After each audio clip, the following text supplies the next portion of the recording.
The BSV Global Blockchain Convention will bring together communities and unveil new breakthrough technologies where you can network with hundreds of expert practitioners, learn from forward-thinking brands and startups, propel your business forward.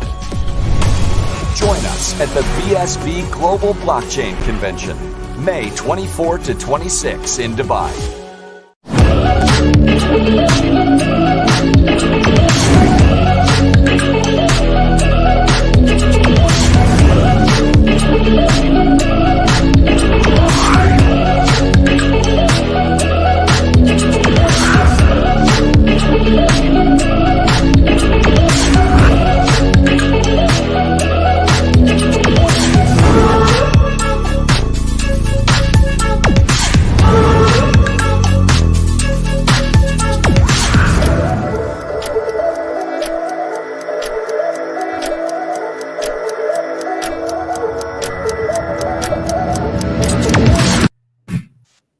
Good morning, world. We are the Women of BSV. All the ladies are in the house. So we are all here together to celebrate the journey of Robin deLisser. She is a member of the Bitcoin Association who's recently been traveling around the world, particularly in Tulum, Mexico, and speaking at Bitcoin conferences and making new friends. So we're thrilled to host her here on today's live stream, and you can get to know each of us just before we get started. So good morning, Diddy. Whereabouts are you this morning? Good morning, Rory. Very happy under our eco village tent style in the middle of Tulum in Mexico. I'm doing very well, thank you, Rory. And beautiful sunny day over here in the UK, but I'm just imagining I'm in the beautiful outback of Mexico in this hut. So there we go. That's what I'm up to at the moment. What about you, Ruth? England as well. And I'm wishing I was in Tulum. I want to see and hear everything there is to know about Tulum because it looks absolutely gorgeous. I've just been looking for pictures of it online and it looks like heaven itself. It does. And so you have a sunshiny day there in the UK? Yeah, it's not too bad for once. It is mid-May, mind you, so we have to wait until mid-May before we get decent weather in this country. Hello, Tori. Nice to meet you. Hi, everyone. So lovely to meet you all. Thank you for having me. Yes, welcome. So, Tori, you were there in Tulum, Mexico. Is that right? I sure was. I'm living here currently. And I was at the Tulum Crypto Fest. Is Robin joining us? I'm just wondering that myself. Yes, she'll be here momentarily. So we're just wishing good morning to each other. And yeah, we'd love to hear from you about the Crypto Fest as well. And also your passions there with healing and the nature there in Tulum. Sure.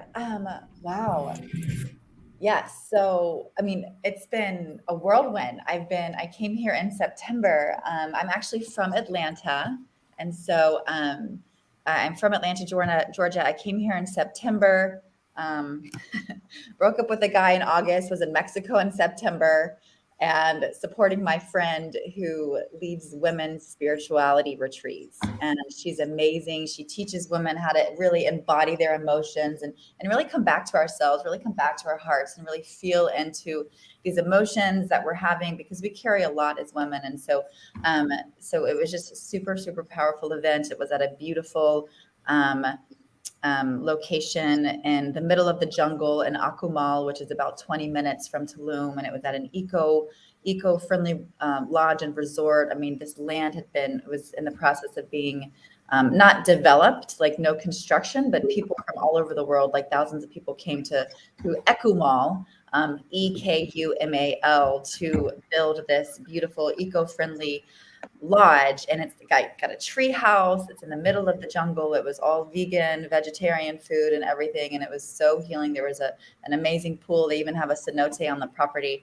And so, I go to this women's spirituality retreat, and met people from all over the world. And I decided, I worked remotely at the time, and I decided just to stay for a week just to try it out, and ended up really just falling in love with Tulum, with Mexico, and the people here, and everything was just the amount of freedom I felt like I had, and to be able to really like express myself was so powerful. It's something I feel like I didn't really have really anywhere else in the world. Anyways, that being said, I formerly was working for a fintech startup company, and we were developing a software. We have a software to help local governments better manage their debt and get out of debt. Because currently in the United States, every city, county, school district, public finance company, they have millions, not just millions, hundreds of millions, even like billions of dollars of debt right now. And they're managing all of that on Excel spreadsheets, which is ridiculous. And so if one person were to go in and make a mistake, then, it would cost the citizens, we'd be paying our tax dollars in order to fix that, years upon years. And how I got into cryptocurrency was I would sneak away when I was supposed to be working on Wednesdays, and I would go to the Tulum Crypto Club. And which is this amazing club, just a really great crypto community. People here, it's led by Emmanuel Cape. And it was at Cleo Beach Club, right on the beach, right on the water. And I just met the most fascinating people, really progressive thinkers, forward thinkers. And they were talking about DeFi and Web3 and NFTs. And I was like, what is this? I was so lost when I first went. I was like, what is happening? This is in January. And I continued to go week over week, and I just met really amazing people. And then I did a one-on-one session with Emmanuel with a few other people where he really got into the depth of what Bitcoin is and everything like that. And so, but what really stuck for me, and why I've completely transitioned career paths to be fully in this space, is I worked with local governments, and I would follow the news around local governments. And I worked with the city, or I didn't work with the city of Miami, but I would follow the mayor of Miami. Mayor Torres. Mayor Porras, yes. And he was very into technology. And I read that he wanted Miami to be the crypto capital of the US. And there was a battle, between it being New York City and Miami. But New York had so many regulations, and so many companies were moving down to Miami to build this new concept of decentralized finance. And I started following him, and I read that he had got a Miami coin. And I was like, this is interesting. And then the country of El Salvador started taking Bitcoin as legal tender. And all this was happening at the same time. And then the market crashed. But in that crash, I read that Miami actually generated $5.25 million. And for me, I was like, wow, they no longer had to take out municipal bonds in order to fix the sewer system, which is in dire need there, in order to fix the infrastructure and the roads, or city funding projects, whatever it may be. And, they said that they were going to use this money for affordable housing and to lower taxes and all these things. We'll see what they actually do with it. But that is, I will be blogging about that in a few years. I guarantee you it's not going to play out the way they promised us. But It's a good use case to inspire other cities. So yeah, and it was just fascinating. And I was like, wow, okay. This is where I need to be. And it just was so cool. And ever since then, I've just continued to go to the Tulum Crypto Club. I now have a column in Block Telegraph. And so I just did a write-up of the festival, like pre-festival, researching people, seeing who was going to be there. It was super fun. And I just met some amazing people. We had the best time, didn't we, Robin? We did. It was amazing. There was about 500 people that showed up. And since this was the first event, the first conference or festival that they did for crypto here, outside of the regular meetups, I wasn't sure it was going to get a huge attendance, right? But they had over 500 people. It was widely attended, and there were just great quality of people and great content. It was very, very well done. And the parties, of course, were fantastic. And all the elements of being in Tulum, they opened, I'm here with my friend Jill that I had invited, and she wound up knowing the festival organizer. So she wound up organizing the grand finale, the kickoff party. She did Euphoria because she's way into space. And so she did Euphoria, UFO-Oria, which was really cool. And she worked with a producer here named Yaku. Yaku is actually from Colombia, but him and his wife do amazing events. And they brought in very traditional Mayan shamans, and they did a Mayan ceremony to open the festival, and it was so beautiful. I couldn't stop crying.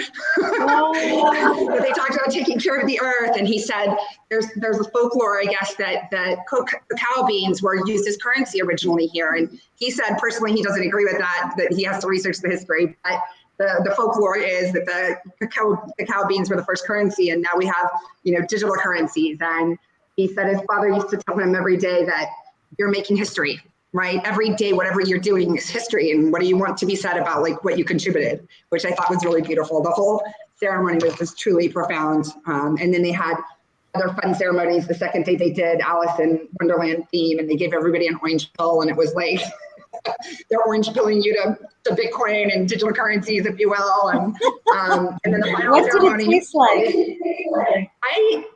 So I have the inside scoop because it was my friend. It actually was cellulose? Collagen, excuse me. It was collagen and vitamins is what people actually took. Wow. And in the final ceremony over the cenote, they brought in the shamans again, who were in this traditional Mayan garb, and they did this beautiful ceremony and beat the drums again, and then they released butterflies. And the butterflies, it was like their first day of life. And so when they left to go fly off over the cenote and into the jungle, they would go and pollinate the earth. And that was their way of giving back to the earth. There's a huge theme here about saving trees and how trees are similar to human beings. And, everything that you do, you have to give back to the earth. And so there were all those really beautiful elements of spirituality, or whatever you want to call that, and certainly nature that really added a very different element than any other crypto or Bitcoin type of conference that has happened that I've seen, of course. So it's amazing. It sounds amazing. It does, sounds absolutely awesome. And I love Mexico. I mean, what a place to go. I'm so It's glad amazing. I have so many video clips and stuff to share with you guys. I wish I had been doing it more often, but the coverage here has been spotty. So, but I have a lot to share to give everybody some sight on the rise and what Diddy happened. can splice it into a video and Right. We have the master producers over here. Just send it all over. I'll just whack it into something. Perfect. Okay. And we'll get some women empowerment in there, which is one of the reasons why I wanted to bring Tori onto the show. Have you spoke about your podcast yet, Tori? No, I have not. So that's what's so fun about being in Tulum. Honestly, I feel like this place it's a new world, right? It's where people come. It's where creatives come. Innovators are here. And I think, why it's become such a spiritually conscious hub. Yes, there's there's like two types of Tulum. There's like the party, which is just like the festivals and like the beach clubs, and like there's also a more spiritually conscious side of it. And in 2020, when the world shut down, ironically, Tulum was one of the places, and Mexico was pretty open. So many expats from all over the world came here and kind of created this place as their home base. And so that being said, just I've really been able to do a lot of deep work. I've really been able to learn alternative medicine practices to really heal the body from burnout, from chronic stress. I've worked in startup culture like pretty much my entire career and didn't realize like the negative effects of the imbalances between work and play. And so, but yeah, part of my journey in that, I also am a huge mental health advocate. And so leading up to this podcast and what caused me to want to create this podcast is called the Woman Be True podcast. And it's just like my passion project. It's so dear to my heart, but just from a personal journey, I mean, we all have stories, but I lost my younger brother 9 years ago to drug overdose, to heroin. And that was my first awakening. His death was like the catalyst for me to really wake up in this world and start asking the deeper questions of who am I? Is heaven for real? where do we go when we die? Like, what is all of this for? All of these deep Where is she questions. now? I was 23 years old and going to the bars on the Fridays and the weekends and just like being, unhappy, or just trying to find my way was so challenging. And then grieving my only sibling's death on top of that. I mean, it was an identity crisis, because all I had ever known to be was a sibling, was his protector, and so, but in that, I wanted to develop the Woman Be True podcast, because it is just about like my own spiritual journey of going down the path of healing and learning how to forgive myself, learning how to really just to heal from depression. And part of my story is I dove into religion at the time in order to heal, because that's what I knew, being from the South, and that is what was safe for me. Growing up going to church my entire life. And, so I really, really dove into religion, which is Christianity. And it did help me for the time being, to the point where I was so deep in it, I was actually a missionary. I lived for 3 months in Nepal. And that's amazing. Yeah, I was there. Nepal. Yeah, Nepal is just so lovely, so lovely, very spiritual. But here I am. What didn't feel good to me was trying to, like, people who were very happy with their lives, for me to proselytize and actually tell them that there was like a better way to take it. That it didn't feel comfortable with me and my spirit and my own truth. And it's like the deeper that I went into one particular worldview, the more depressed that I got, the more it's limiting. Yeah. And I feel, for me, I'm such an expressive person, and I'm so expansive, and I've learned so much. It's to the point where, like, my own outside experiences were not matching up to, what was taught in one particular book and one particular worldview. And I understand that there are many people who cling to their faith, and their faith is precious to them.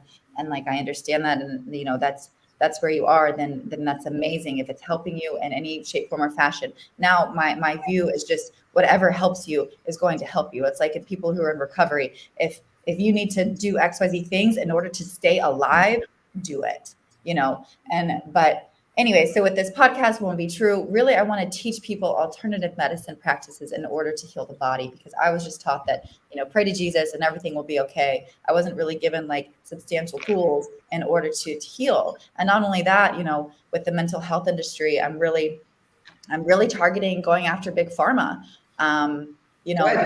It's like, why should, I want to get to the root of addiction. It's like, why are we abusing drugs? Why are people abusing drugs? Like, what pain are they trying to numb? What identity have they formed in their mind? What story are they continuing to live in to tell themselves, where they're continuing to, like, self-betray themselves and abuse their bodies, which I still believe is like a sacred temple, even though this past weekend, we had our own type of sacred. It's all about balance, sister. You detox to retox. Yeah. We used to say it right, Jen. Nobody's Detox perfect. to retox. It's all about the balance.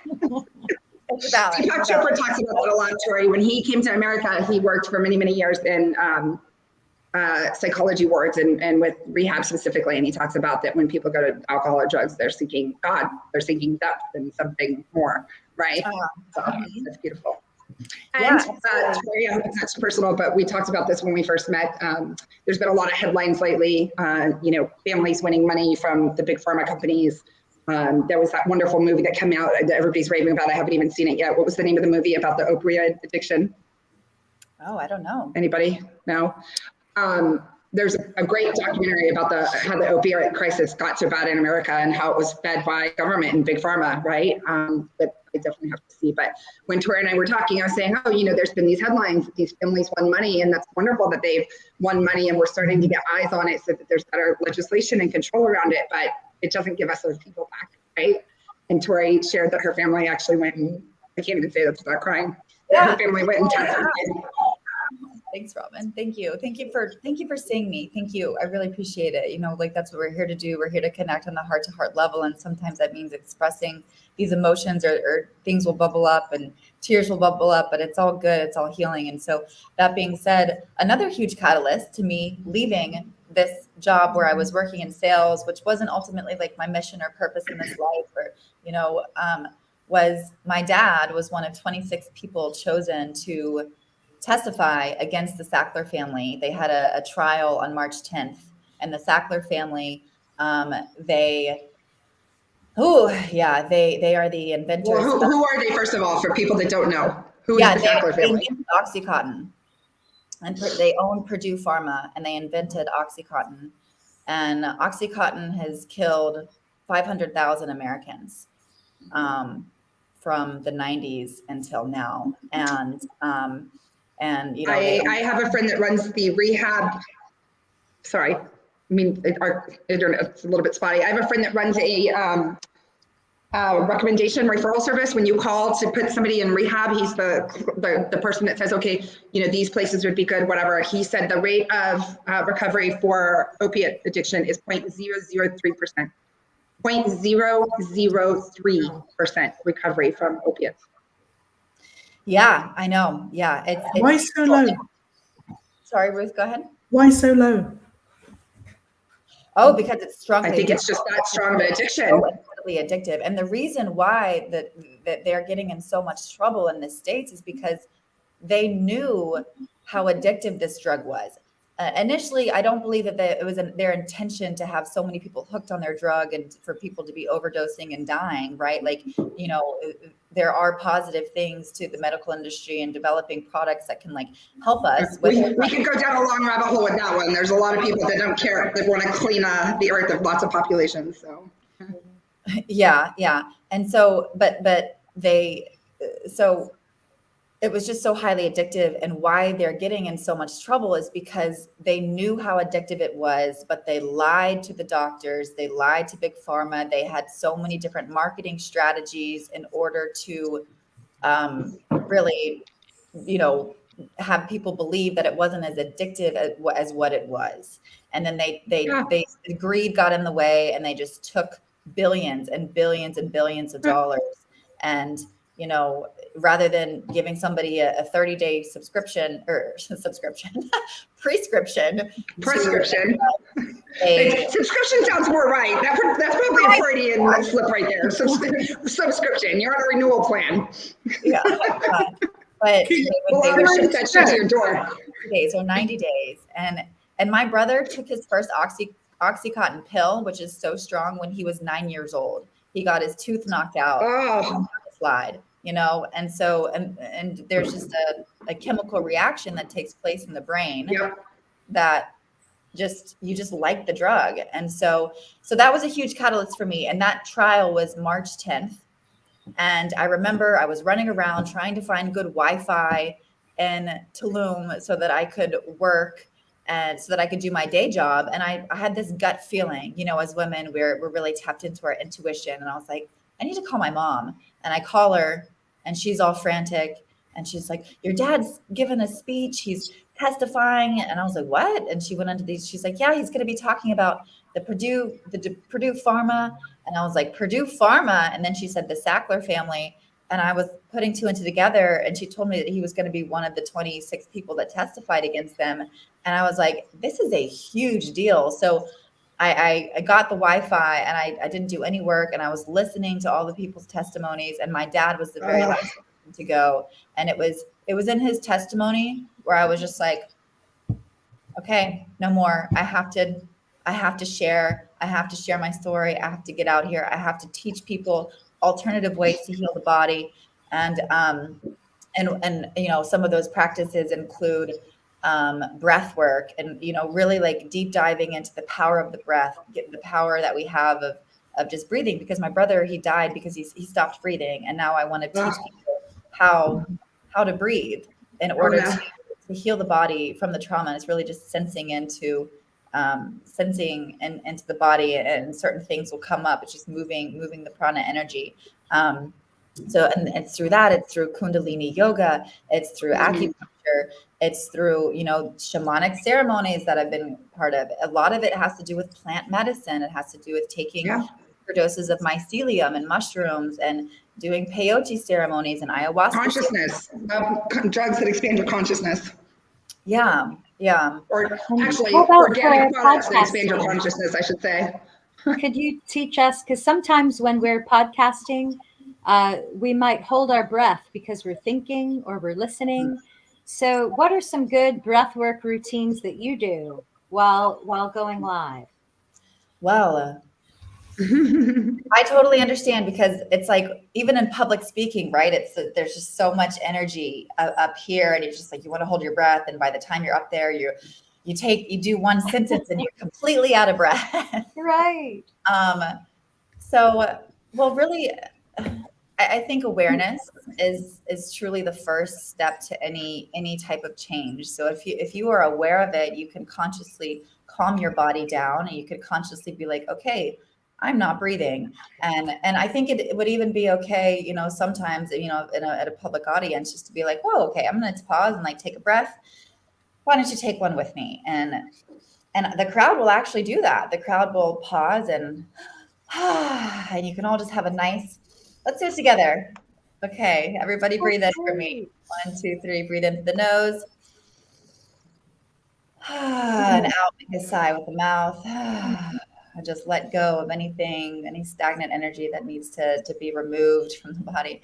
And I think just really breathing into the belly and the stomach, and trying to move the energy away from the chest area. I think it's just in pausing and taking a break. But there are some things that you can do. There's some Kundalini yoga exercises that I really like. So before any sort of interview, before any live, it could be really powerful to do. And they just include different arm exercises where you can, hold your arms out to the side like this, and you're actually like rotating your arms, and you can sit in like an Indian style position and close your eyes, and you're focusing your gaze to your nose, and you're moving your arms back and forth, and you're breathing out of your nose like 1, 2, 3, 4, but very like, and just doing this for 3 minutes, and then moving the other way for 3 minutes, and doing something like this, but with the eyes closed. This is a great one. Really, just doing 9 minutes, they call them Kriyas. Just doing this for 9 minutes can completely transform your state of mind, and can completely and your body and get you into a more relaxed state, to where you have more vitality, more energy, more focus. And so that's what I recommend, just from an easy step, but I can put something together and send it out to you guys if you'd like. It sounds a little bit like the Wim Hof method, where he can reach quite a euphoric state from that rapid. Kundalini, people have been able to set themselves on fire. There's like stories of the amazing power that it generates. Yeah. You have to remember as well to breathe from your diaphragm, and a lot of people, they actually think they're breathing from their chest, so they're not getting a full breath. So if you're a musician or a singer, you should know this, because like especially woodwind, so breathing from the diaphragm is a real must, because that's how you get a full breath as well. So you're filling that part down, not just coming from here. And face yoga as well. I find that face yoga is quite a good one to do, because that you always tend to get tense with anxiety, because stage fright. So face yoga is another really good way of just loosening up, the jaws, etc. And then, like with singing, you can always do your do, re, mi, fa, sol, la, ti, do, or just like, can never do it, but and things like that, up and down the scale and stuff, which I find that really hard. Exactly. Trying to do that very hard to start with.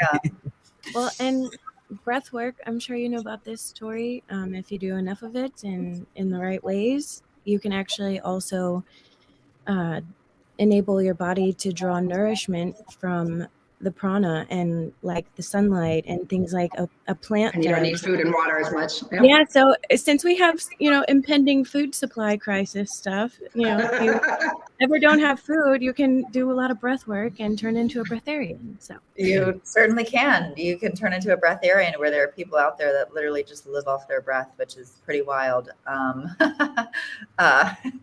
Yeah. It's it's being in Tulum and just the energy. Well, there's a lot of energy here, but yeah, I'm not eating as much, and I am doing more breath work. And I mean, I think I've lost 20 pounds since I've been here. I think a lot of that attributes to one, new environment where I'm really happy, and secondly, yeah, I'm very happy. And environment is important to me, and just remembering to be joyful for where I am, it has definitely helped, and community as well. There's a strong community here. And so there's breath work. What other things on the podcast? Can I go back to the opiate crisis for a minute? Because I looked it up while we were talking. There's a lot of people that say that U.S. invaded Afghanistan for their poppy seeds, right?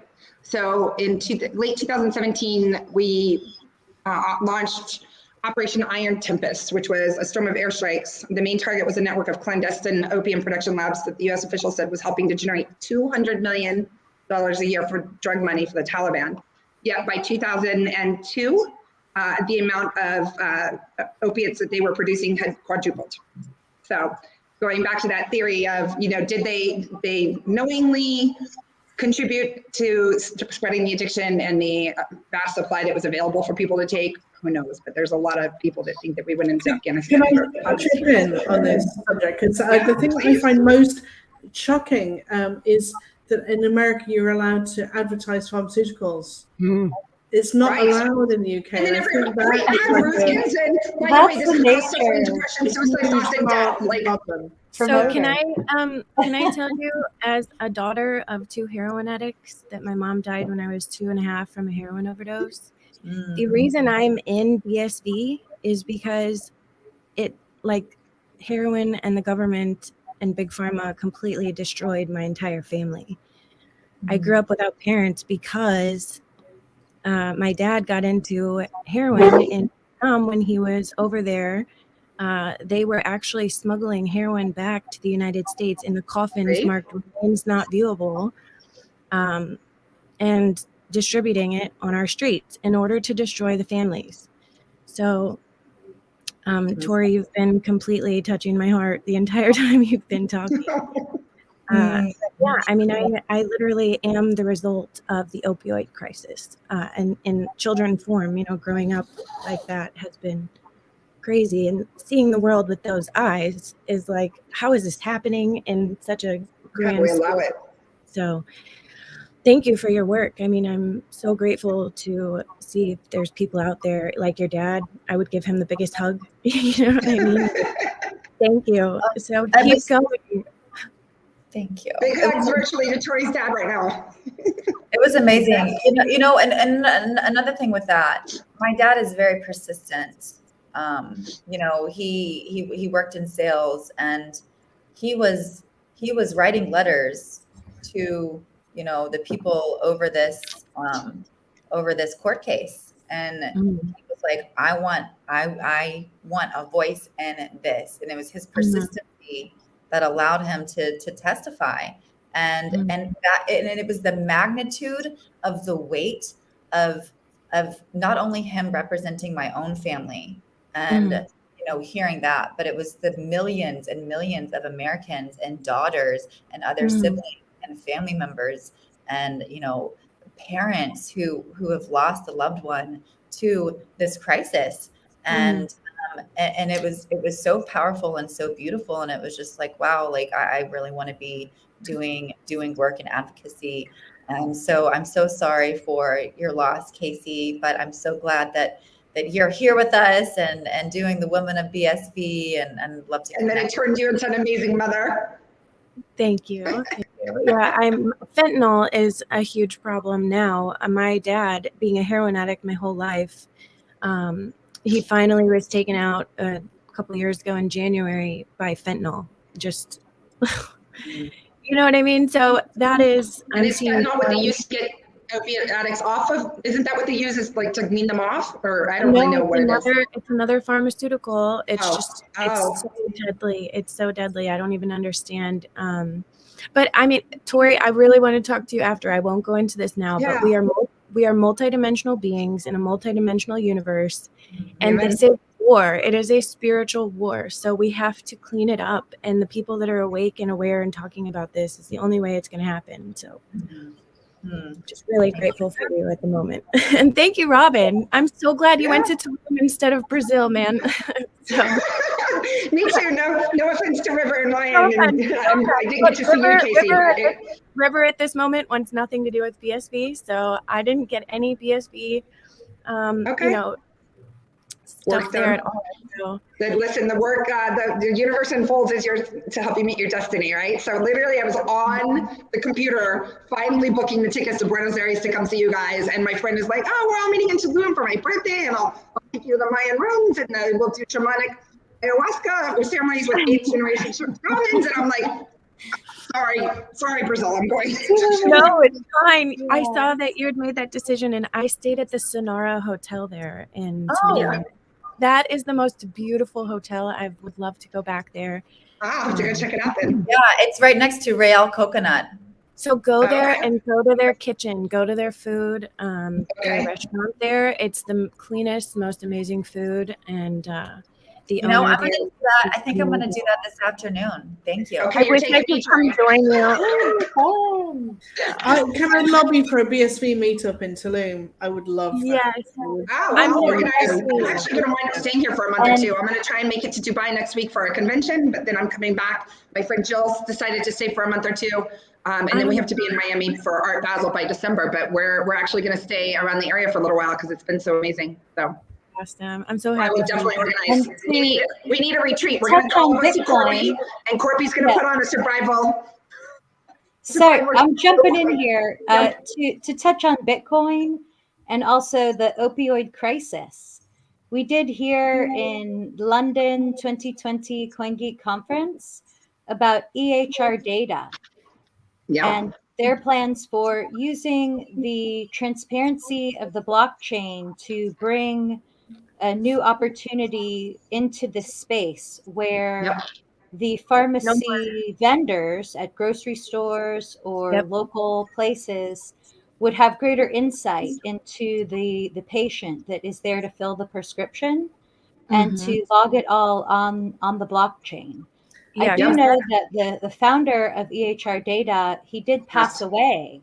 Yeah. And I'm not sure what the latest is, but I know he has a very good team that took over. But if to Rory's point, think about what they're solving for. First of all, they're solving for identity on the blockchain. We know who the person really is. So I'm not going to go fill Tori's prescription as Robin. One. Number two, it's a disconnected system, right? So the pharmaceutical system is a little bit disconnected, and it's hard to verify what prescriptions have gone out, whatever.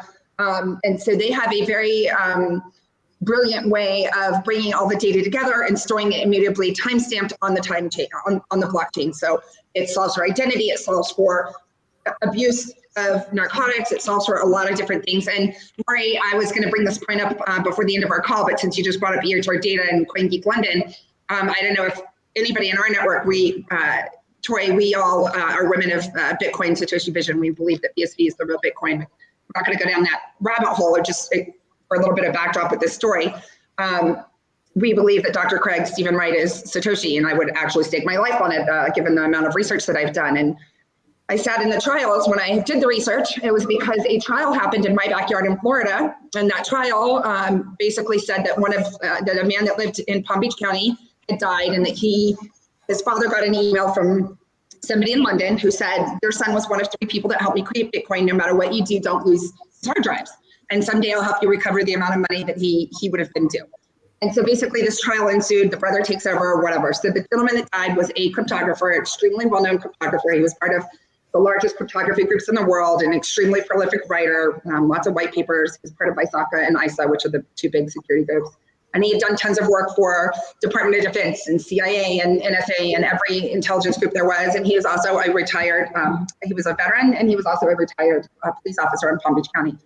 And he died. And he was one of Craig's dearest friends in the world. And Craig actually said, after the EHR Data in Craigie's, London in February 2022. There's a clip of Craig, and he's basically almost in tears. And he said the truth is that Dave Kleiman died of an opiate addiction. He died of many other things. He had horrible bed wounds and had been hospitalized and had really suffered the last few years of his life in the VA hospital. But Dave Kleiman actually died of opiate addiction, which makes sense because he'd been suffering so bad. So well, it depresses the breathing reflex, doesn't it? So it's very easy to overdose and just stop breathing. That's the real problem with it, I think. I actually used to be on fentanyl patches myself, but I've got rheumatoid arthritis, and for a while it was like I couldn't take the other stuff for a bit, and was on it, and it was obviously kept in a locked box, and you have to, it's all kind of very difficult to get hold of and stuff in the UK. Presumably it is similar in America, but fortunately I didn't have any issues with it, but people really, really do. And I have had cases myself where I have felt like it was suppressing my breathing to the point of like, I might just not wake up, So it is scary drug and very, very potent. And really not the right drug for me either, but and it was all I had at the time. Here in the States, I know that if you have any kind of slight pain, the doctor will prescribe a painkiller pill of some sort. It's completely unnecessary. It's so corrupt, though, the way that I've never taken. I've received them before, and then one time I did fill the prescription because I thought, oh, maybe I should do this, because I do have pain here from this procedure or whatnot. And then I decided, no, I'm throwing these down the toilet because I just thought not even going to get close to it, not even going to take that risk. But I know that if you're a child and you're given this by an authority figure and you're said, it's okay, take this, a lot of people will take it, and they might have even other complications that lead to this. Maybe the dosage could lead to some other problem. So yeah, I think it is something that probably everyone in the audience and all of us have some sort of relation with. Oh, thank you. I didn't know that. Okay. Great. Scenario. I'm looking it up right now. What a name. Scenario. Yes. This is really fascinating. So I think that is why we're here. Also, for some of us in BSV, is the focus on the use of Bitcoin. So it's the peer-to-peer electronic cash system for the world, where you can send money from A to B without any intermediary. And within that functionality of that basic microtransaction process, there's also this space to put data and to run the plumbing of the whole internet age on the infrastructure of the Bitcoin protocol. So that is what is very exciting, that we take the Bitcoin as cash mindset, and a lot of us also take that enterprise mindset, which I feel super enthused about, just big data on the blockchain. And like we said with the prescriptions, you can have that transparency of the ledger, yet you have the pseudonymity. It's so hard to say that word. It's pseudonymous, right? So the person at the Publix that is taking your prescription, maybe they don't know all of your personal healthcare data when they fill the prescription, but they at least know the part that will lead to better enforcement of clamping down on fraud in the opiate industry. And that will help a lot of people everywhere, I think.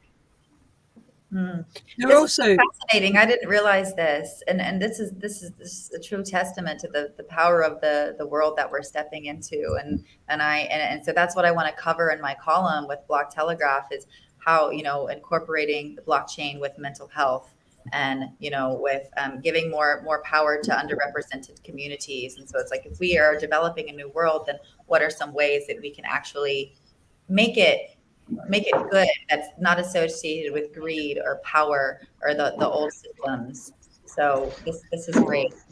I think I say to people like 3 times a week at the minute, I say life at the minute is like a video game, and it, you know, when there's the rollers coming out and the spikes coming out the walls, and you know everything's moving, and it feels like they're just giving us harder and harder levels every few weeks at the minute. I don't know about you guys, but I think that is like a big part of the problem. It's the fact that life is so damn hard for people, you know, with inflation and one of the problems I find when it comes to medicine is that there is an East and a West, and there are amazing ideas that have been in practice for thousands of years that actually work. But you have these scientists who don't like to be proven wrong. And when they are wrong, they don't admit that they're wrong. And they kind of overly zealous about my product is better than anything. But what we're finding now with everything over the last 200 years specifically is that actually the ancients were right about many, many things. And we have forgotten how to teach about nutrition, which is the fundamental. Amen. They don't even teach doctors about nutrition. No. So if everybody thought about nutrition in the first place, there wouldn't be so many illnesses. But one of the things I think is really wrong is the way that the people like the FDA and the NIH and everybody else, they are approving these drugs that they know are causing harm. So it's a very corrupt system. There's something very wrong with that system, and that needs to change. So going from the grassroots is the only way to get these systems to change in the first place. You have to prove, and blockchain is the only way that we can prove that their drugs that they are administering are causing more harm than good. And this is a very long battle that we need to kind of take on. But I myself, it's like some Chinese natural medicines, holistic medicines, Indian natural medicines, even just people, you go to the doctor, they say, give you a painkiller. Well, I tell you something, there are alternative ways to actually alleviate pain as well. I knackered up my hip ages ago, and it was so painful it made me cry, but I did yoga, and this is very strange because I did yoga to be able to get my hip back moving again without taking painkillers, and that worked for me.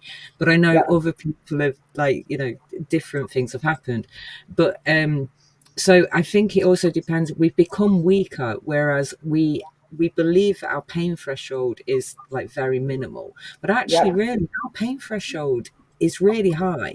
I broke my shoulder, the ball of my shoulder, right? And I was told it was muscle damage. I asked specifically for an x-ray because I know my body and I know this is not muscle damage. I was denied an x-ray by an Asian locum at an A&E hospital because he said, I know what I'm talking about. It's muscle damage.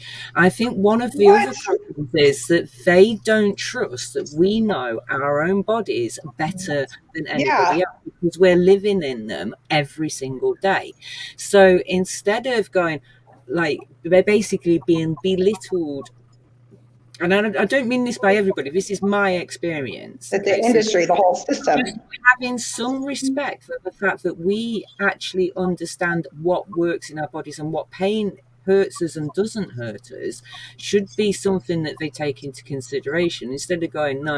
And so I went a week with a broken ball of the shoulder which had been cracked all the way down the middle and a huge chunk of bone taken off it because I was told it was muscle damage. I was in agony, but I had aspirin. That's all I had. I did not have any painkillers or anything. I went for the whole week. So one of my things is, like, modern medicine somewhere along the lines has been taken over by pharma in the sense of you just write a prescription for a drug that people actually don't need because it's just, we've got lazy about how to actually look after our own health because we haven't been informed about the correct way to do so. And so that's one of my issues. I really agree with you about everything as well, because they just hand these things out willy-nilly without even thinking about the longer term effects. And especially, why are we giving these things to children? How about, okay, I'm going to chime in again because this is such a... You go back to the 70s. I'm a child of the 70s. Yeah, none of this stuff was easy, and we're quite a a physically fit race of, you know, generation of people. So what happened from the 80s, the 90s, the 2000 specifically, where like literally they're just popping pills to people? It's called money. The head of Equal, the CEO of Equal, they knew how bad Equal and what's the other one? Sweet and Low, the saccharin and the aspartame. They knew how bad, the FDA in America knew exactly how bad those products were for the human body. It's poison. It is rat poison, right? They knew. They had study after study after study, and they had denied approving it, denied approving it, denied approving it. All of a sudden it gets passed. Guess who becomes the head of the FDA? The former CEO of Equal. They knew the same thing about the drugs they're giving these kids on depression, what's Prozac, right? All these drugs that they give kids for antidepressants increase the suicide rate by some astronomical number, by like 90% or something astronomical. And again, for years and years and years, they denied approving it. And then all of a sudden it gets passed through. All of a sudden you see children's teenage rate of suicide skyrocket, right? I mean, it's the most disgusting corrupt system. I don't take Pure Press products. I don't even take like Tylenol and stuff like that typically. I think the entire system is disgusting. But I'll get really personal for a moment since everybody's sharing personal stories. I was, I can't believe I'm going to say this on a podcast, but I am. So I was in, the first time I was ever in New York, I stayed at an extremely expensive hotel. I had friends pick me up from the airport, take me directly to the hotel. There was an amazing, like, 4-star steakhouse and apparently like this really famous nightclub where Jay-Z and Beyonce hang out at, because when we got to my hotel, my friend's like, oh my God, that's whatever nightclub. And I'm like, okay, I have no idea. I never left the nightclub. I was violently raped, drugged and violently raped. Somebody put something in my drink and I woke up in the morning and my phone was gone. My money wasn't gone, but I had been violently raped. And when you're raped in the state of New York, they rush you off to the hospital and they do a rape kit. And they tell you to show up at a clinic to get HIV drugs. So I show up at this clinic in the morning and I'm waiting for it to open, and they give you 2 weeks worth of HIV drugs that if you're exposed to HIV, that you won't contract HIV. And while I'm waiting for the clinic to open, this was one of those moments in life that like changes you, right? Yeah. I don't know if I can say it without crying either. So I'm waiting for the clinic to open and there's this cool Rastafarian dude next to me and people waiting, right? And I'm talking to him and he's like, yeah, my wife and I are both HIV positive and we have been for many years, and we have our 4th child on the way. So he was there to get the in vitro drug so that the child would never have contract AIDS, right? Think about it for a moment. I went back and forth about immunizing my children. I got them. I went and I claimed a religious whatever to get from the health department in the United States so that my kids didn't have to get vaccinated to go to school. And then later I was part of UN's Millennium Development Goals. And I'm looking at, oh my gosh, people in parts of Africa are getting malaria and diseases that are easily, polio or like things that are easily fixed by vaccines. And we're sending them like our low-end drugs and we send them for pennies, like maybe they're drugs that didn't get approved in America. So I kind of went back the other way, like, okay, maybe certain vaccines are super valuable. Like I went back and forth about what hurts the human body and what's better and whatever. Anyways, but in this moment, this man is sitting here telling me that, in vitro, we can make sure 100% that the child will never contract AIDS, right? Because it's being treated in the womb and therefore it has the antibodies that it'll never be exposed to have AIDS, right? So it can never carry it forward.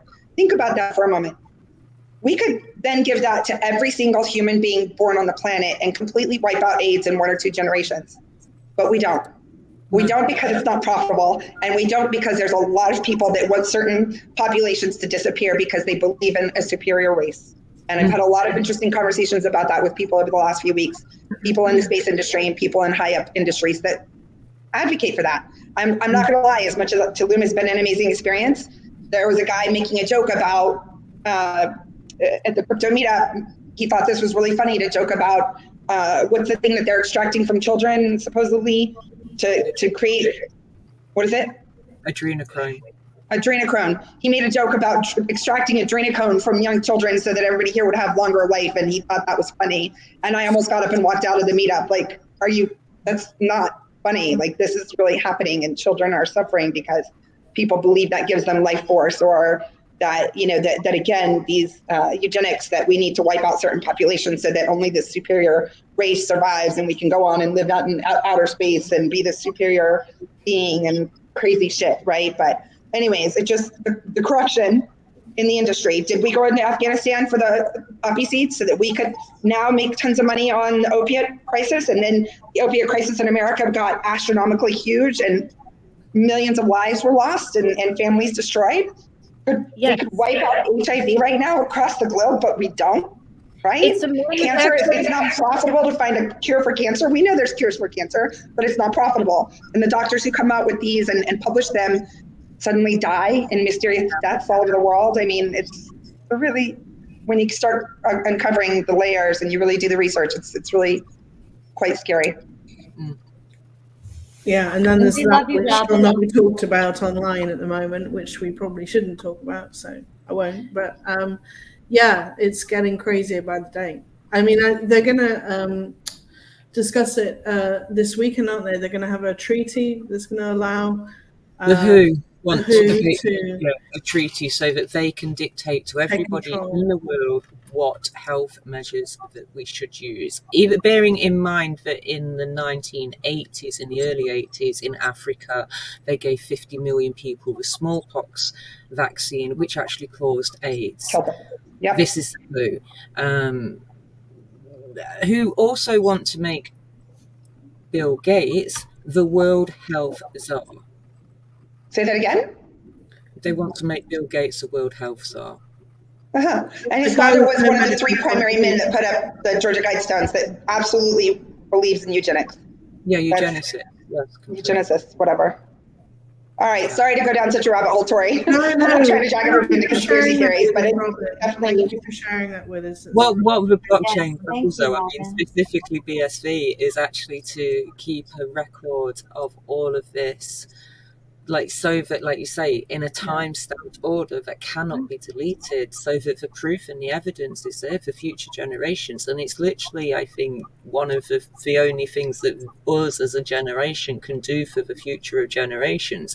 They burnt down the Library of Alexandria, they burnt down the libraries in India, they burn all of the knowledge, you know, so if we can save that. We don't read books like we used to. That too. You know, people watch a lot of. Hey, I'm all about saving tweets, Rory. These days, like it's better than nothing, isn't it? Right. Yeah. What we're up against is unspeakable, really. But it also adds the layer of anonymity too, so that your private health data is truly private. Anyways, I'm sorry. Go ahead, Troy. Yes, and with her. So, you know, part of this technology is so that we can kind of break away from these systems, but with the blockchain and I mean, here just playing devil's advocate, I mean, with the ability to actually track every single thing that's happening, I mean, how is that any different than what's currently taking place of the massive control? Like, because at the moment they can get hold of the data and they can erase it and they can hide it and they can, you know, delete things and pretend that this wasn't an email that I sent at a certain time. Rewrite history. The blockchain gives you the power to have your data, your identity protected, all of your data in one place, as opposed to, I mean, think about how the system works right now in America, Tori. We have to go to 15 different doctors to get our x-rays or our medical records, or there's no centralized system, right? Imagine if there is a centralized system that you have all of that data, every x-ray you've ever taken, every, you know, biological lab blood test that you've ever taken. It's at your fingertips and you have control over who sees it and who doesn't. Like, imagine that it's giving the power back to you as the individual. Giving you your I would have the power and the control, not that's what we're building towards. Yes. Yes. Okay. But I agree. And It also could be abused have as well. with the power of microtransactions, the other sort of Web3 or nouveau paradigm that we're building with BSV is that you can own your data.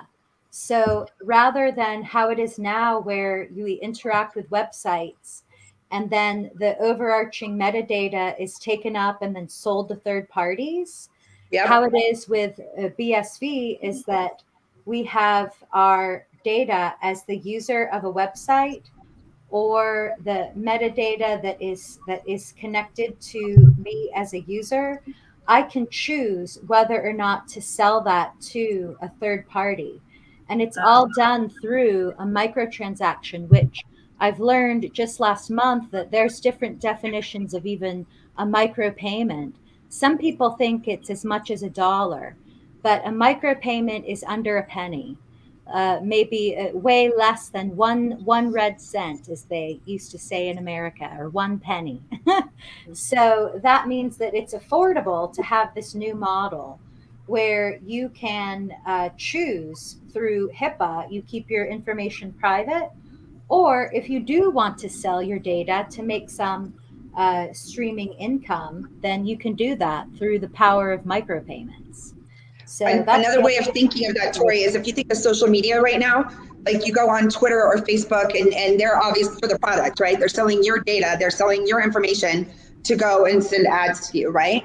And they're doing all these psychological tricks to get you addicted and have multi-second responses and whatnot, right? But we in the BSV world and in Bitcoin have created alternative systems. So instead of Twitter, we have something called Twetch, and on Twetch you pay.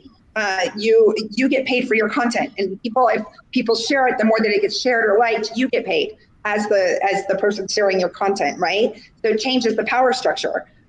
People actually have to pay to troll you. If they want to come and troll you, they actually have to pay to do so. Yogi, what's his name? The Golden Yogi, is that his name?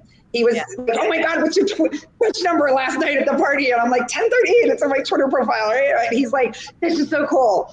For YouTube, we have something called Streamanity. We have all these systems, and these things will eventually take over. Instead of you being the product and these companies making, manipulating you psychologically and making money off of you, you are the content creator and you are making money off of your content.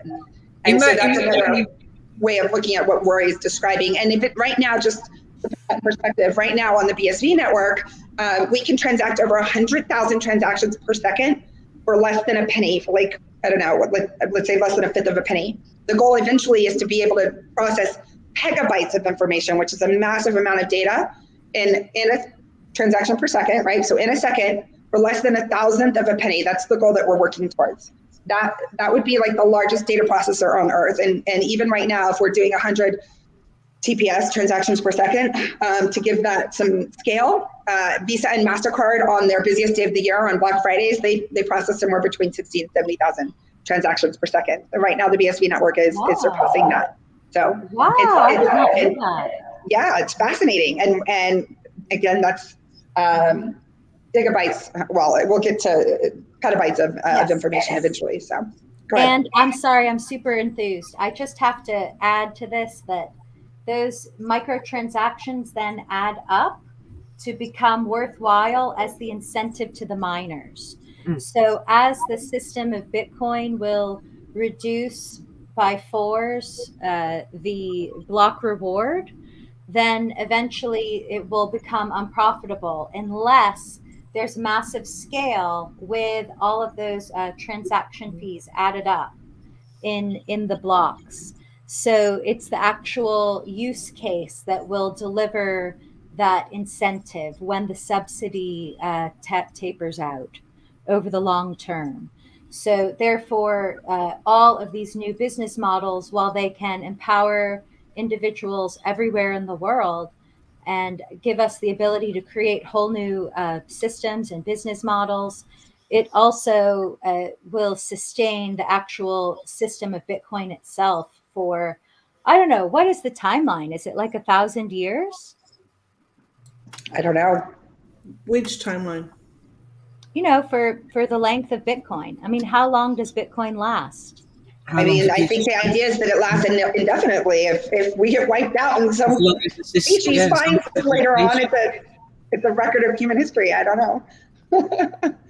As long as there are satellites in the sky, there's going to be a blockchain working, isn't there? As long as technology is around. I was going to also interject about kind of the fraud side of things as well, and the troll wall side of things. You can get your own email address, so that basically you can charge people to email you. So, if there's somebody or a corporation or somebody that keeps spamming you and you don't want to read their emails, you can charge a toll on that as well. So every time they want to send you an email, they have to pay you for you opening your email. which also I think is a great thing. So you could It's charge hilarious. Yes. If you're going to take my time, you're going to pay for it. Damn it. my time, this is how But much you're right going to. now, we pay them to right. hold our spam that we don't open. Yeah. It's interesting. Yeah, so we don't want to overwhelm you, but we're so excited to tell you all about it, Tori. No, this is fantastic. Thank you so much. Yeah, no. Of course. Thank you for joining us. Let's let Korppi talk about Relica if everybody's okay with that. Yeah. Are you there? First of all, I was late coming in because I was having tech issues. So let me just back up for a minute. Did you guys, I think it's so fun that you guys are broadcasting. We are broadcasting from all over the world. Did we give any introduction and talk about where we're coming from for any new viewers? Well, we got to Ruth and myself. We're talking about the weather. Okay, let's start over. Diddy, where are you broadcasting from, and what is your work? Okay, so I'm in the UK. I'm in the Midlands in the UK, and it's nice and sunny. So the birds are chirping, the sun's out, and people are mowing their lawns at the moment. So that's kind of what's happening this end. And I have a lot of video editing to do, and a lot of reading and research. But what's your background? You do a lot of acting. You're getting a PhD currly. You were just ordained a minister. Yeah. So my background is technical theatre, sound and lighting. So I have a lot of experience doing that for about 16 years, working in the theatre, did TV, film, video, web stuff, theatre, live interactive murder mystery events, acting. Haven't done any acting for a couple of weeks, to be fair, doing a secret project with Monday and Yosei, so you should find out on our music night, hopefully. Organise music night, so one of my passions is to kind of pretend to produce music and put music out there, play the saxophone, so that's another thing I do. And I've got paintings that I've been painting, because I got some paintings up on Fabric, so I just kind of had a bit of a paint session yesterday, so I've got about 16 paintings that I've just started to do, just in case they want some more. And they're selling, so she sells the NFT on Fabric X. And then we're minting live with Fabric later. I'll tell you ladies about it. Maybe you guys want to be part of it. Sorry, go ahead. And obviously running the Women of BSV, editing all our videos and interviews and doing these live streams, etc. And meeting lots of wonderful, interesting people. Awesome. Amazing. Ruth? Me. Hello. Oh, I'm a graphic designer, web designer, philosophy graduate. I can never do these things where you talk about yourself. I just don't know what to say. Well, successful entrepreneur. Yeah, I'm a great graphic designer. Run a lot of co-founder of Women of BSV. Yeah. Ruth made NFTs for all the women of BSV at Halloween and then at Christmas. So she made us all into NFTs. That was a lot of fun. Yeah, that was a lot of fun. Yeah. Okay. Korppi, where are you coming from? Oh, and Ruth, where are you? You're London. Oh, I'm up near Manchester and Liverpool. Northwestern. Okay. England. Hi, Korppi. Hey, Finland. I think everybody knows it already. You don't know. Tori doesn't know. Yeah.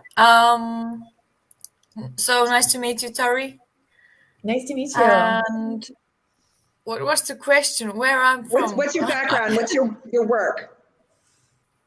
I'm an artist and a wilderness guide in Lapland, and I'm a widow, so I know quite a lot about grief, and I had a very bad childhood, like troubled, and I survived. I don't know why and how.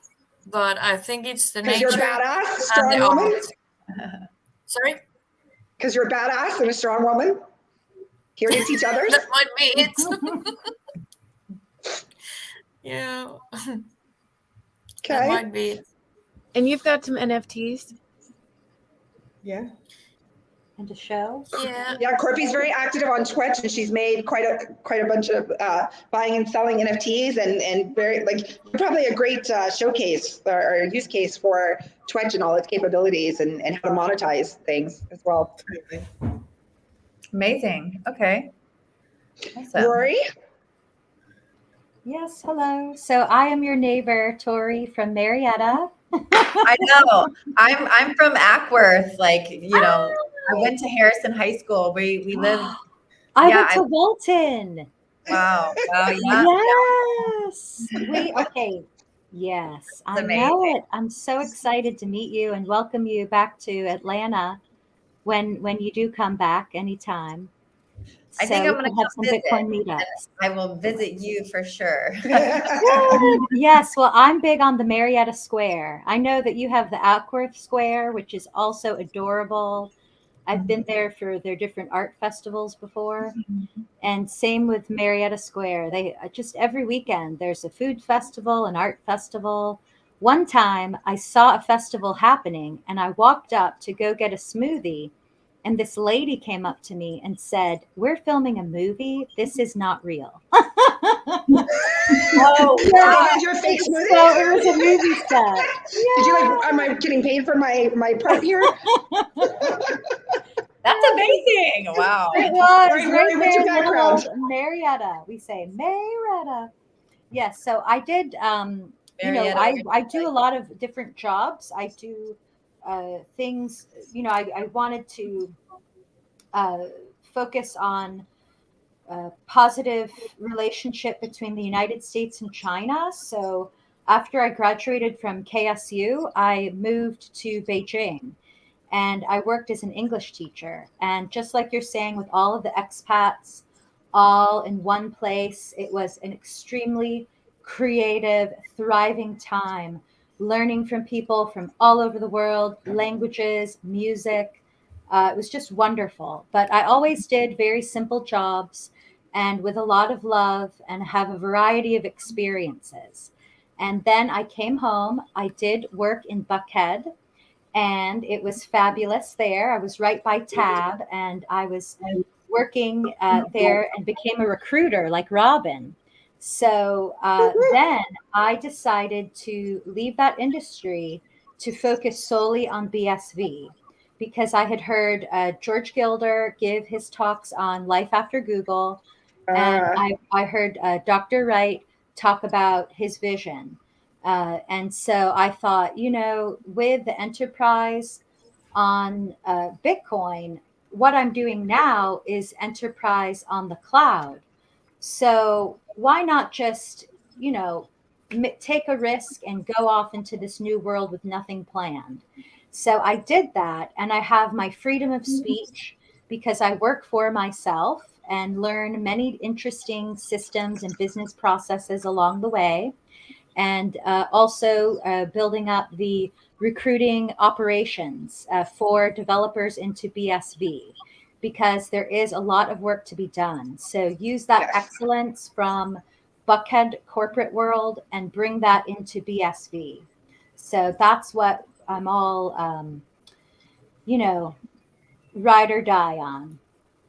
She doesn't know it yet, but I'm going to recruit her to South Florida to help the dojo. You totally should, yeah. And then I'll try and put they you want in me to Florida get quotes on who I'm recruiting so they can pitch it. And I'm like, yeah, Rory's going to be running your operations. She's going to move to South Florida.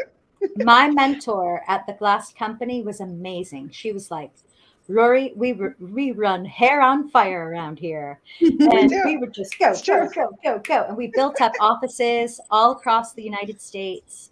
And it was all in this technology sphere. So I love it. But the thing is, I'm so busy always working my day jobs that I'm, also focused on making the time to grow. Yeah, no, we're going to switch that up soon. Yes. Excellent. Excellent. All right, Casey. Thank you, Rory. Thank you.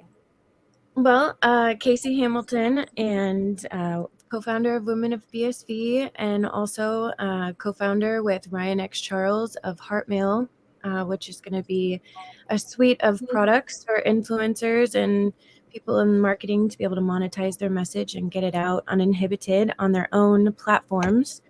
So we're really excited about that and really just out here observing all of the things that you guys are. It was amazing to meet you today, Tori. Thanks again, Robin, for introducing such an amazing woman to our show here. And we look forward to having you back. If you can come, regularly and hang out, that'd be great. And or I some really, of you guys can go on her podcast too. yeah, Symbiotic. I would love to go down to Tulum too. I got to get a room at the Sonora and come visit for a week or something. So We'll put you up. We'll find, no, you don't even have to pay for I'm housing. We'll sure put you up. in touch. That'd be amazing. Okay. All right. Awesome. And Tori, I'm sure you gave an introduction at the beginning. Would you like to give another quick one? Sure, yeah. So I guess, yes, I'm from Ackworth, very near Marietta. I'm from Georgia. I studied sales and marketing in school. I've always worked in more like fintech, I've worked in the startup space ever since graduating. I was just always very fascinated about growing and building teams and just a small intimate connection of just everyone having a common shared goal and a vision and working hard in order to get to that place. And I've worked with organizations such as Uber. I actually helped launch the Uber Eats app across Atlanta, Miami, Tampa, and Nashville. I was the second hire in Atlanta when Uber Eats wasn't even launched in the States yet. And it was just really cool to have the backing of such a large organization, but be kind of like the baby product and to really learn how to scale and grow a company. And I met really, really smart people along the way. And that was super fun. And then from there, again, young, grieving the loss of my brother, didn't understand how to have work-life balance. I got completely burnt out. And this is why I'm so passionate about helping women and just people in general to help calm the nervous system, because in order to heal, we have to feel our bodies, but we become so disassociated with the body because we're constantly going, constantly doing, constantly having to perform. And, with whatever job that we're in as mothers, or if we have children, or just, there's just so many external things that has our main focus. But really, if we can just like tap in more to our bodies and really listen to ourselves, that's when we're able to recognize which areas need healing and to better understand our own intuition and to make more clear decisions in the future about where we want to go and who we want to be and how we want to represent ourselves in this beautiful, amazing, wonderful, lovely world that we live in. And so I'm taking all of those skill sets, business development, and even some product management courses that I took as well. And not only that, after leaving Uber, I actually went to Maryland and I studied at the Maryland University of Integrative Health. And I have a post-baccalaureate in health and wellness coaching, where I learned all types of different like behavioral change resources, just tangible tools and resources to help people change their behavior patterns. And again, it comes with self-awareness. That is the true first step to change. And now I'm, the pandemic hit. I was working in product management for another small startup. And then a friend from college actually reached out to me about my last job, and I was in sales with them. Again, it was a small team. It was about 6 people. We grew it to over 60. And I got to a point, I was just like, okay, this is, I'm ready. I'm ready to step into growing something. And here I am. I have the podcast now. I'm jumping into Web3. I think it's so fascinating, and I'm super excited to be on the show with you guys. Thank you so much for teaching me so much. I'd love to come back. I'd love to just be a part of your initiatives. And you're absolutely welcome anytime, Tori. Yeah. Yes. Okay, I know we're over an hour, but can we do Korppi and a little bit of Diddy's artwork, and then we'll call it a wrap? Does that sound good? Super. All right, Korppi, take it away. I'm taking it away. Okay. I'm just gonna show my relica because I've been collecting my pictures from Instagram. Boo. It's a relica where we can actually make money. So I'm gonna share my screen. Okay. And show you something about my kind of my processing grief of losing my man. It's all about healing and feeling. So can you see it? Yes. So this was the moment my man died. And this is in Finland. In Finnish, it's widow's weed. And this became a process. I kind of just went into the wilderness, and colors were very important for me, and doing silly stuff like having a tea party with my cat in a tree and I like love that photo. no limits, just go out, do art, take photos. This was actually when I couldn't sleep for like 2 days, and my cat just put his paw in there, and I had to take a photo because it was so touching. And I mean, everyone has their own ways to cope, but this was mine. So Colors are gorgeous. yeah, So vibrant. colors are so healing, and flowers and nature. What's And- Relica, Korppi? I'm not even familiar. I should be, but I'm not. Oh, Is this your- it's like Instagram, but you can actually make money. Okay, your so this posts. is your gallery on Relica. Yes. Okay. And how do you make money? People just like as they like it, do you earn money, or do they have to purchase it, or? Yeah, Walk us I through can that. show you. Okay.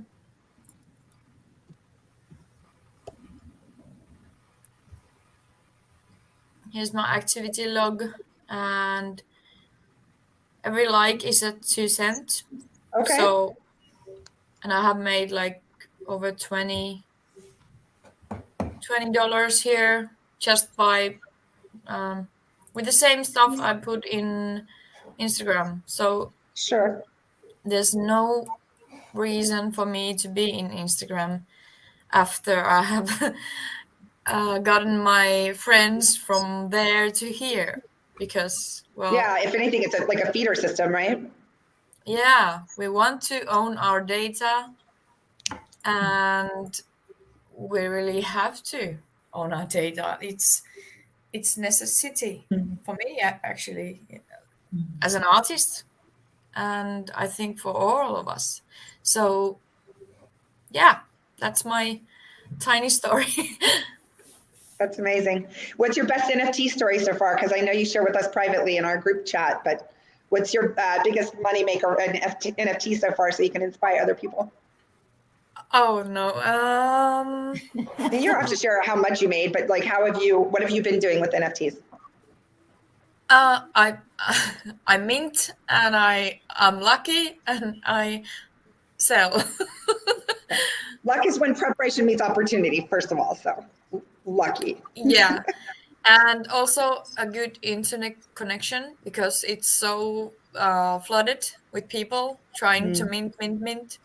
And in Finland, we have a great internet connection. So I have a, what's the word? An advantage. Yes, advantage in that case. So yeah. And minting an exotic is like minting 10Ks in dollars. And I just did that in Slurp yeah. juice. And it's fun. Wow. And we have such a great community of friends. And Korppi taught me about the slurp juice mint on Rare Candy, and how when she minted, she got a sort of random spread of juice boxes, which you could think of them as cards in a deck. And one Sure. was an exotic, which was the highest level, like an ace or a king. Yeah. And then another was a rare and a, Yeah, I forget all the names, but famous slurp choices. right. And so If you This is have the new heard, thing that went viral, Tori. It's slurp juices for these 8 collection of NFTs. So yeah, you can actually mint You can actually use multiple slurp choices on a single ape. And then that gives you 3 new cards. Slurp new juices, collector yes. cards. Yeah. So NFTs, they're a non-fungible token, but when combined with these new mints, like, you know, hairspray or a juice box, whatever they think of, you know, then that could create a new product. That's how you can change or color the NFT, I believe. Wow. So interesting. Yeah, it does really cool interactive stuff. Yeah. Just like Korppi was one of the first people to buy the eggs too. So these, and I don't really know much about it because I didn't follow it, but I noticed the eggs like hatched and they turned into different things. So there's all these really fun interactive ways to use these NFTs. Yeah, it's like gaming, but with the opportunity to make money with it, and also the amazing community. I have made such a good friends with all this, and if you're smart, you will not even lose money. I mean, I joined Twetch with $3, and I'm good. So That's an understatement, isn't it, Korppi? Korppi's doing very well. Wow. Very cool. Yeah, Korppi's been a huge inspiration to us. I don't do much with NFTs, so it's fun to watch the things that she's been doing with them. Great to hear. All right. So Diddy, share us. You want to share some of your artwork and some of the things that you've minted and your NFTs, and then okay. I've got them in several places. So I've got artwork on fabric. So I'll show you that first because they're paintings, and then I've got some. And tell us a little bit about fabric for anybody who doesn't know what fabric is. So let me share this. So fabric is a platform. Let me see. Have I got the right collections? Here we go. So, can you see here? Okay. So we've got Fabric X, which is part of. We started off with Money Button, and Fabric bought Money Button, and so we've got Fabric X, which is an NFT marketplace. So there are several collections on here, and as you can see, I've got a couple. So I've got X marks the spot, which is I am. What am I? I am a super seller or something. So I've got these on here, which is one collection. And if we scroll down, I've got another collection here. These are all acrylic paintings. So, and you can, if you start off, you can have an auction or you can have a buy now price. So this is one of, that's the second collection, sorry, which is Mountain Aura. Then we have, as you can see, there's quite a lot of different people that are actually on here. We've got another collection, which is Imagination, which has just dropped. So these are acrylics again. So, and then there's another one, which is Landscape. So I'm going to rush to this because I'll show you this one. So, oh, can you see this? Is this all changing? Yes, it is. So if you can see, that is an acrylic painting.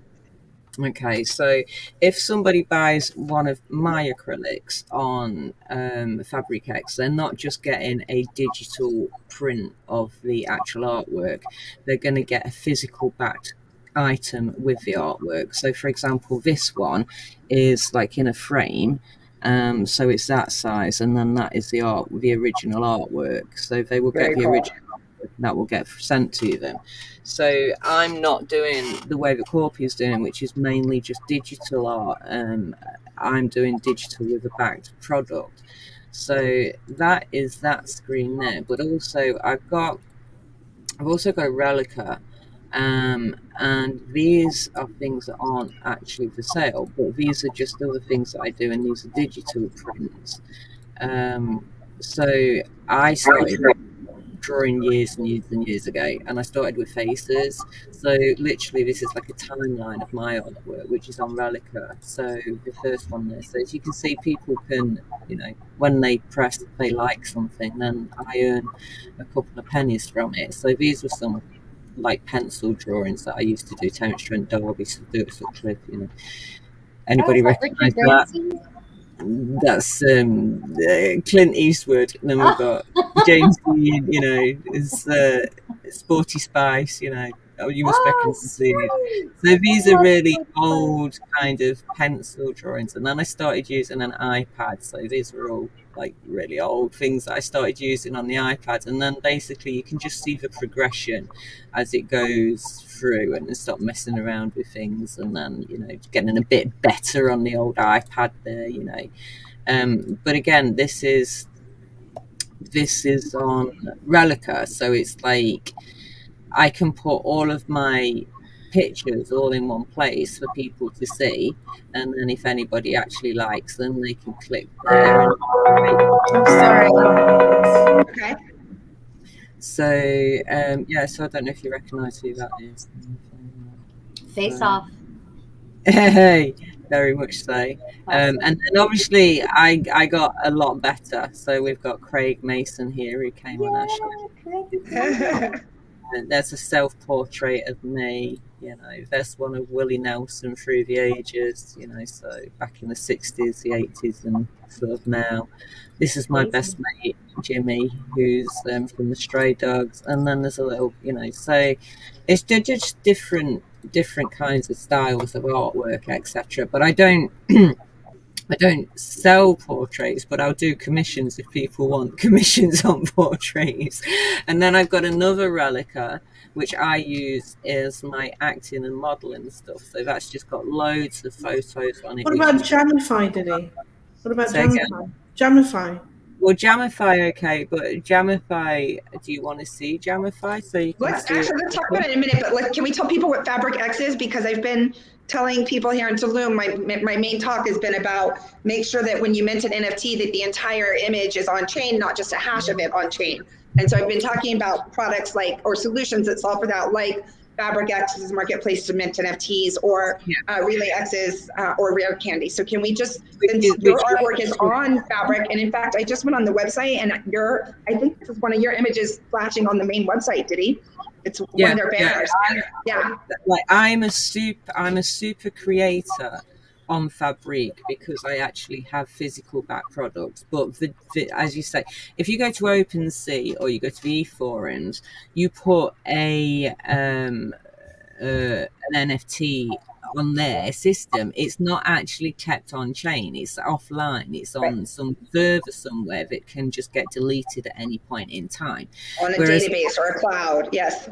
So, but on BSV, all of the NFTs that are either with Rare Candy or Relay X or Fabric X, they are all stored on chain. So you're getting an on-chain NFT with all of that time-stamped legal smart contract, etc., with it, and that's one of the big differences between us and everybody else. Is it doesn't cut, like if you're minting an NFT on Relay X, for example, you might have a 12 meg file that might cost you $1 at this moment in time. It could be cheaper than that to mint it. If you do the same thing on Ethereum, on Ethereum on OpenSea, then you're talking $500 to $600 for the same thing to mint it. And this is the same with video content as well. So we can upload video content for a lot cheaper than what anybody else does. But actually, the other chains aren't actually keeping all of this content on chain. It's on an external server database somewhere. It's not on chain. So that's a massive difference as well. So it's a real good plus.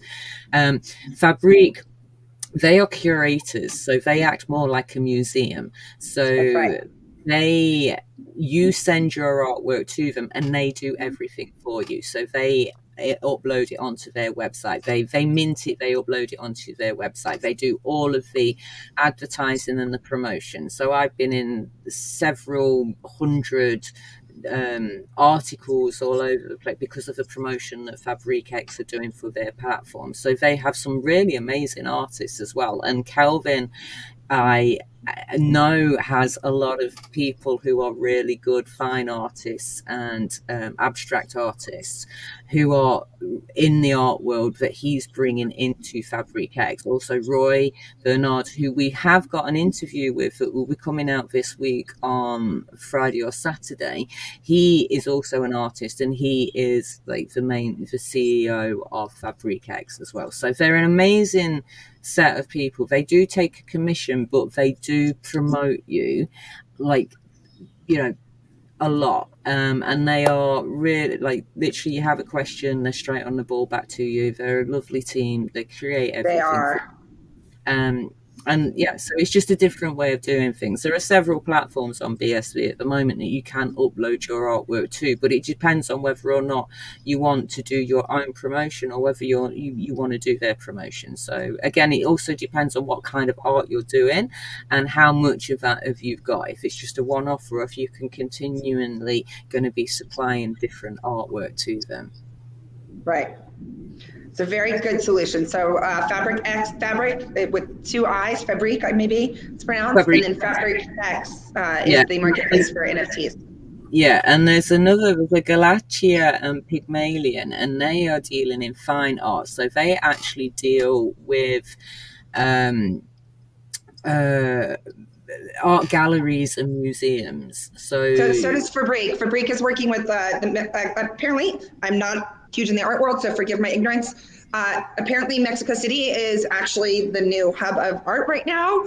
And Fabric is actually working with a museum there, and they are working on case studies for fine art. Of course, you guys know in our interview with Rory from Fabric, I recently proposed doing a campaign, an NFT series, a collective series, limited edition of an extremely well-known artist that we haven't disclosed yet. And we'll be working on that as well. So they're definitely doing fine art as well.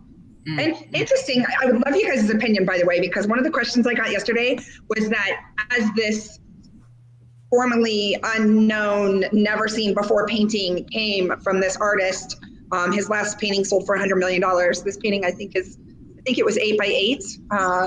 And they're about to exhibit it in New York, and it'll literally be the first time it's ever seen. And it's unlike anything else he ever did. His style was graffiti and very iconic, and this piece is completely different and tells a completely different story about him. And one of the questions that people in the fine art world wanted to know as they're starting to think about NFTs is, will these digital images detract from devalue the physical painting at all, which I thought was really interesting. Of course it won't, but it's really interesting if they don't understand NFTs, like how would you answer that question? Well, one of the things with putting art on the blockchain is that you can stop fraud and counterpart art and etc. Right. Et cetera. So, for example, they can actually like put like a QR code or something on the back. Yeah, no, they know about that. We've talked about authentication and all the different things. They're not so concerned about that. They want to know, will the digital aspect, digitizing pieces of the art, will it devalue or detract from the physical painting, right? Which is interesting. Of course it won't, but it's an interesting. Yeah, it could actually be more so, because you could actually have several people own the same piece of artwork. That's right. And if there are many copies, yes, it would. So right, but there's only going to be images of extracted from the entire painting. There's nothing going to be the entire painting on one image, as far as I understand. Having said that, though, if there's like lots of prints or something, it might make the original much more valuable. Sure. You know, because the demand for it. That's how they do racehorses, for example. I'll go with a racehorse, okay? So a racehorse, you can have a $500,000 racehorse, okay?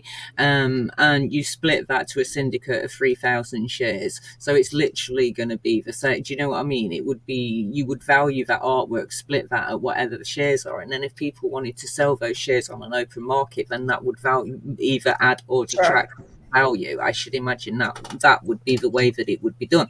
But with artwork, I should imagine it's always seemingly going up in value. So right. If you think of like the Scream, or you think of the Mona Lisa, of course there's thousands of prints, but it doesn't value the original artwork. And someone found an ancient Greek bust at a Goodwill, and they bought it. And then they said, hey, why is this at a Goodwill in Milwaukee?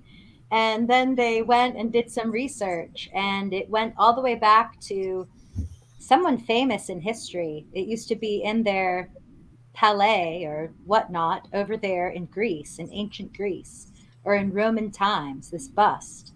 And it ended up somehow in a Goodwill in America. So I think that that is one use case for the NFTs with art, is that it is that receipt and you can track its use. Just like with Unisat and how they track from farm to table to garbage dump, the whole entire life cycle of a product. Yeah, and that is how you can combat counterfeiting of artwork. Okay. This is a counterfeiting of artwork and a very big black market artwork. Yeah, that's a very good point. Thank you. Okay.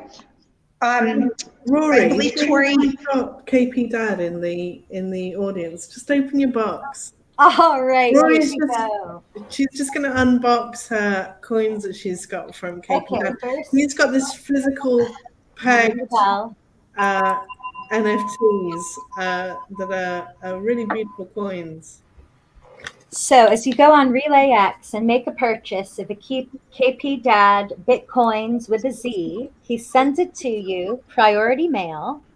And this is the first time I'm opening the box. I was waiting to show you because this is an NFT that I purchased, and then I sent the NFT to his other wallet and then mailed it to me. So this is the physical with the NFT. Dun, dun, dun, dun.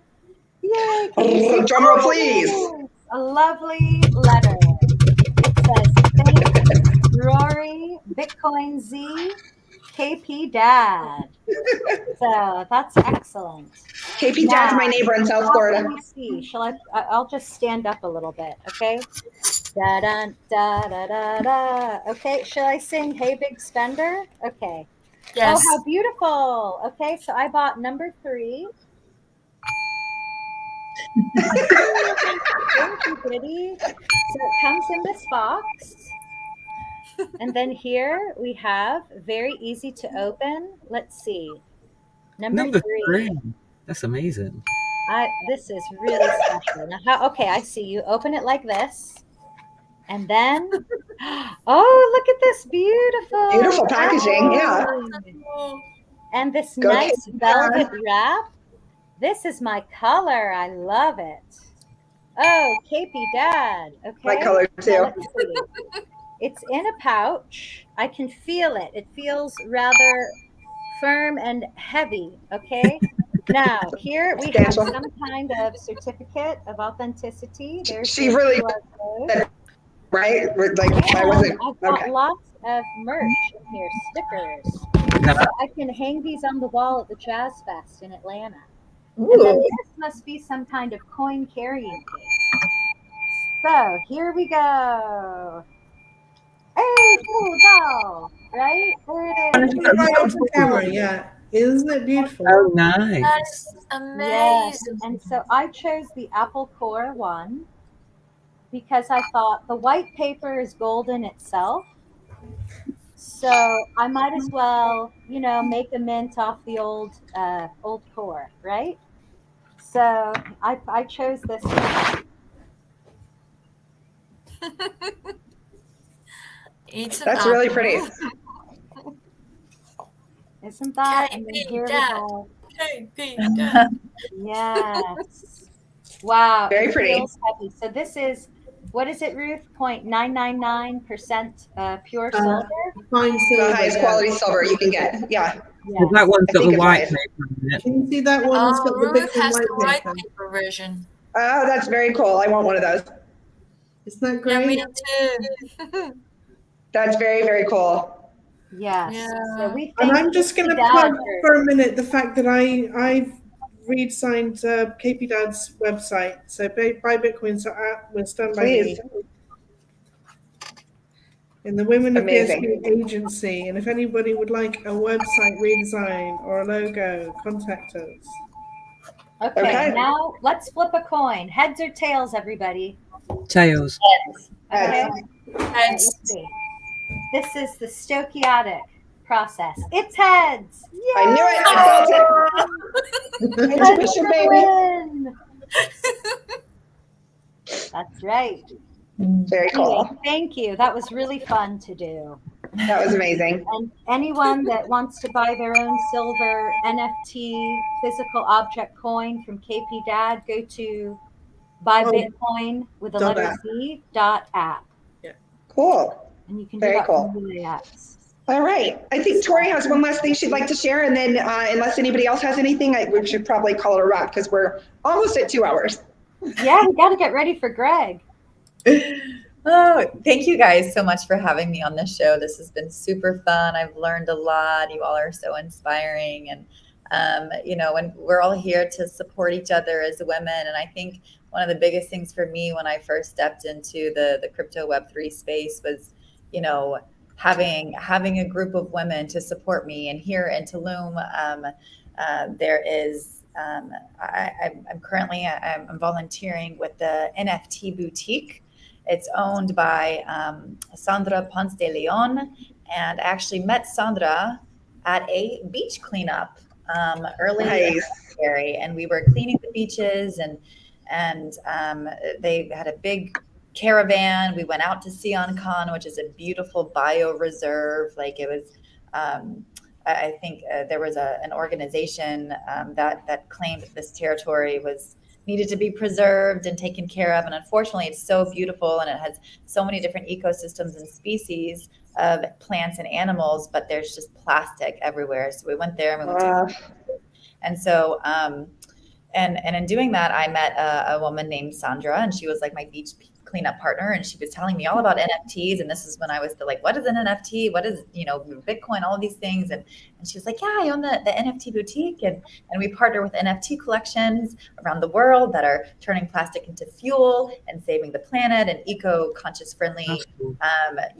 art collections. And so the NFT boutique is actually, it's a physical location, but it's like an art gallery for NFTs. Nice. And it's a virtual art gallery. So we are partnering with artists, and we want to really give them a place to represent and showcase the work that they're doing, but also give people the opportunity to actually purchase that NFT when they come into the gallery. And not only that, but they offer experiential experiences. So, for example, we just had the Tulum Crypto Fest, and they put together an amazing experience with a cenote, which is about an hour and a half from Tulum, and it is called. Tell us what that is, Tori, because until today I didn't know what a cenote is.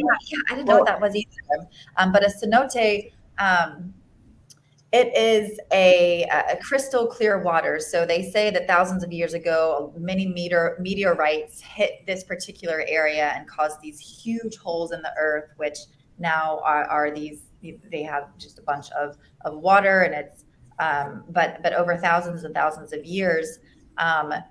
They're deep sinkholes that are typically limestone. So they have crystal blue and green water that's collected in the Yucatan. But they're giant sinkholes, and sometimes they are covered with a cave, and sometimes they're open air. Mm-hmm. Yeah, and they're really, it's the claim to magical. Yeah, they're so magical and so beautiful. And but this particular experience was at Zazil Tunic, which was a cenote. It's in a cave, and it's over 500,000 years old, and 500,000 of these stone formations. And they have like the stalagmites and the stalactites. It's like the biggest in the Yucatan, and it's actually called Xibalba.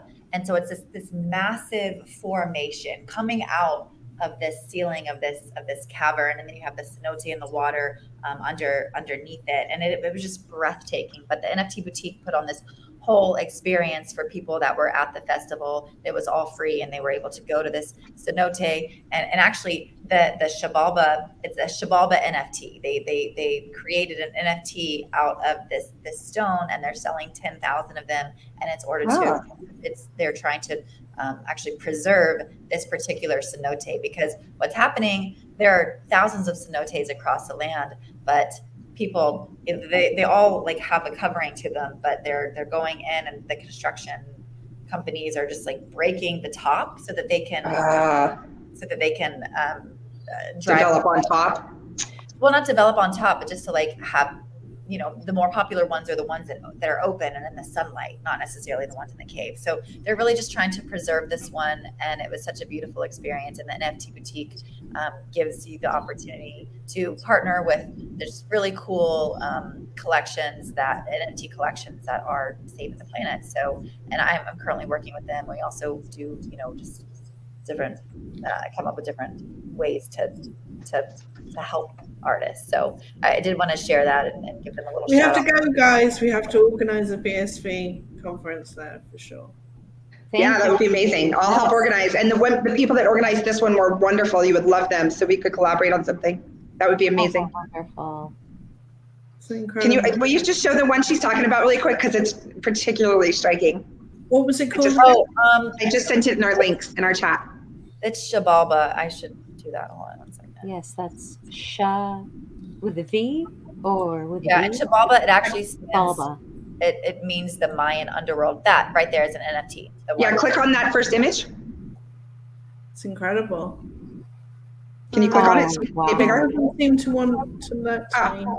Okay. I do love this stalagmites. It's amazing. It's something like, I'm going to mess it up, but I want to say it was like 10 years just to get like 1 inch of this stalactite. Like they're so ancient, and 40,000 years to get like 1 meter. Yeah, 1 meter. Okay. 1,000 years. Insane. If you think of the history and all that, and the ceremonies that happened back in the day and what it meant to the tribes that lived here. And, you know, there's just so much symbolism and history. Yeah, it was really fascinating. So there's all types Korppi of could sing in there. directions we can go. So last thing I'll pitch, I promised on stage, I hate when people don't know their audience, right? And of course, as women going to Bitcoin and crypto conferences all around the world, men will go on and on and on about a subject that I could write a book on. And then they ask my background and I always laugh. And, you know, there's a lot of mansplaining, unfortunately, not so much in the BSV world, but unfortunately it happens a lot. So one of my big things I'm always saying is know your audience, right? Who here knows some basic, who's been in crypto, who's done an NFT? So on stage at the festival, I said, you know, how many people in the audience have minted their own NFT? And about a quarter of the people raised their hand. And I said, okay, instead of me coming up here and talking about the blockchain hub we're building in Delray or the Delray dollar that I'm trying to create and help work with legislation to create some more policies or whatever that you may not be interested in that. Like, let me do something that's compelling and interesting and relevant to you. Who here would like me to actually do a live demo where we mint an NFT? We'll pick an NFT from one of you and we'll mint it live, and I'll show you how inexpensive it is, why it's important to do it on the right blockchain so that the entire image is on chain, and how inexpensive and easy and quick it could be.